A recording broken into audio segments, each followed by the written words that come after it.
Salut à toutes et à tous. J'aimerais aujourd'hui m'adresser à tous ceux qui perdent espoir en l'avenir, à tous ceux qui sont désespérés, à tous ceux qui ne voient plus la main de Dieu dans leur vie, qui n'ont même plus confiance en Dieu. J'aimerais vous dire de garder la foi et d'avoir toujours confiance en Dieu, d'avoir toujours le regard tourné vers Dieu. Pourquoi? Je vais vous raconter une histoire. Ça se passe dans la Bible, vous connaissez cette histoire. Lorsque Abraham voulait sacrifier son fils Isaac, Dieu lui a demandé de sacrifier son fils Isaac pour tester sa foi, pour tester sa confiance en Dieu. Effectivement, Abraham l'a fait. Mais au moment de porter le couteau sur la gorge, Dieu l'a interpellé. Il a dit non, ne porte pas le couteau sur la gorge de ton fils.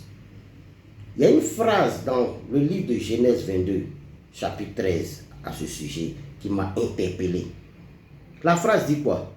Abraham leva les yeux et vit derrière lui un bélier qui était retenu dans le buisson.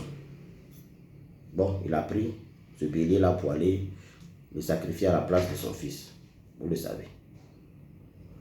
La phrase allait anodine, mais rien n'est écrit au hasard dans la Bible. Regardez l'action. C'est écrit, Abraham leva les yeux et vit derrière lui un bélier retenu dans les buissons. Dans la pratique, on ne peut pas lever les yeux et puis voir derrière soi. On pouvait écrire, Abraham tourna la tête et vit derrière lui un bélier retenu dans le buisson. Mais c'est bien écrit, Abraham leva les yeux et vit derrière lui. Abraham n'a pas des yeux derrière sa tête. C'est une tournure de phrase dans la Bible qui est particulière à la Bible. C'est la Bible seule qui parle comme ça. Abraham leva les yeux et vit derrière lui. Ça veut dire tout simplement, regarde ton Dieu. Ta bénédiction est juste derrière toi.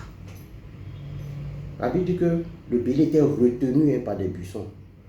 Dieu, il retient ta bénédiction. Le bélier là, il n'est pas apparu là par hasard, il était déjà là, retenu dans le buisson. Abraham ne l'avait pas vu. Mais il a fallu qu'il lève les yeux pour qu'il voie derrière lui. Moi, je l'ai dit dernièrement, j'ai tapé près de 3 semaines.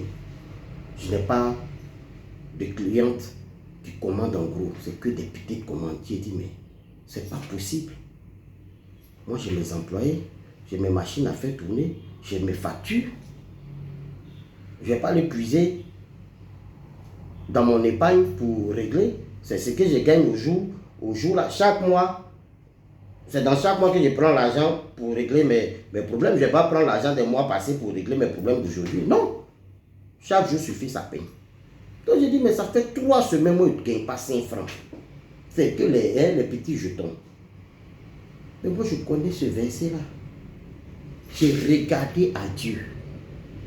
Dans mon bureau ici, j'ai dit, Seigneur, c'est toi, moi, je regarde. Je ne connais personne d'autre. C'est toi, moi, je regarde. Le lendemain, je regarde mon portable. Voilà des commandes. Voilà des commandes. Voilà des commandes. Moi, quand j'ai prié, il était peut-être 22 heures. Je suis sorti du bureau, moi, j'allais dormir. Le lendemain, il y a une femme. Elle ne m'a pas simplement même appelé. Hein. Elle a passé sa commande et puis elle a envoyé le reçu de RIA. J'ai dit, mais Seigneur, tu es merveilleux. Dieu a permis, au travers de cette prière, qu'une femme me passe une commande importante. Moi, je n'appelle pas les gens comme ça pour dire non, j'ai mes produits, j'ai fabriqué un nom, venez acheter. Je ne fais pas ça. Je poste sur ma page. Et puis, je laisse Dieu agir. C'est les clientes elles-mêmes qui me contactent et puis qui commandent avec moi et qui prennent leurs produits et vont faire leur commerce. Mais c'est de ça qu'il s'agit. Ta bénédiction là est juste derrière toi. C'est peut-être ton talent.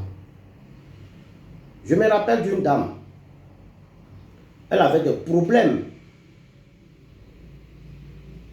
Un jour, je suis allé la voir. C'est une amie.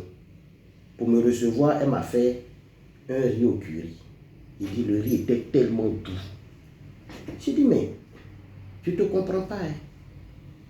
Tu veux forcément travailler dans le bureau. Mais regarde, il faut goûter ton riz. Même dans les restaurants, ils ne font pas un riz au curry comme ça. C'est ça là ton talent. C'est ça là ton talent. Je vous assure,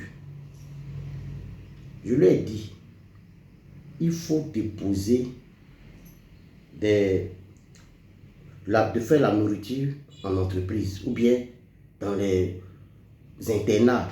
En tout cas, propose des services en matière de gastronomie. Il y a un internat qui l'a appelé. Il y a un internat qui l'a appelé pour faire la cuisine. C'est vrai, c'est pas super bien payé, mais au moins c'était déjà là. Sa maison là, elle a pris la terrasse pour faire petit restaurant. On partait manger riz au curry là-bas. Aujourd'hui, elle a un grand restaurant. Hein. On partait manger riz au curry et puis tout ce qu'elle s'est fait. Quand on finit de travailler, on a un peu d'argent sur nous. Là. Nous, on veut bien manger, hein, mes amis et moi. Donc, je les ai envoyés chez elle. Eux aussi, comme ils ont bien mangé, ils ont envoyé leurs amis. À un moment, même sa maison devenait petite. Et c'est comme ça qu'elle a fait son restaurant. Sa bénédiction était juste là. Hein. Mais elle ne savait pas. Elle voulait, elle voulait forcément sacrifier Isaac. Hein? Sacrifier Isaac, là, ça veut dire, hein? Ton diplôme que tu as eu là, tu veux forcément exercer là-dedans. C'est ça, sacrifier Isaac. Mais il y a une autre bénédiction qui est là, que Dieu a retenue pour toi. Le verset dit que le béni était retenu dans le buisson, hein, par ses cornes. Dieu a maintenu ça pour toi, c'est pour toi. Je connais une pâtissière. Elle ne voulait pas faire la pâtisserie. Elle trouvait que faire la pâtisserie là, c'est pas trop ça. Elle aussi, elle voulait être enseignante. J'ai dit, mais si on ne t'appelle pas pour être professeur, tu sais faire les gâteaux et les pains, mais fais ta petite pâtisserie. Elle a hésité, elle a hésité. Je lui ai dit, regarde dans la Bible, Dieu parle du pays où coule le lait et le miel. Tu es pâtissière, tu as ce talent-là, mais tu veux forcément être enseignante plutôt.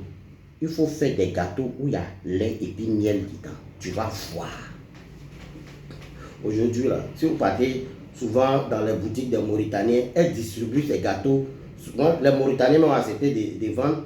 Bon, je leur ai dit, il faut laisser les Mauritaniens, il faut vendre ça dans des coins qui sont bien chics. Donc, elle a commencé à vendre dans les kiosques à café.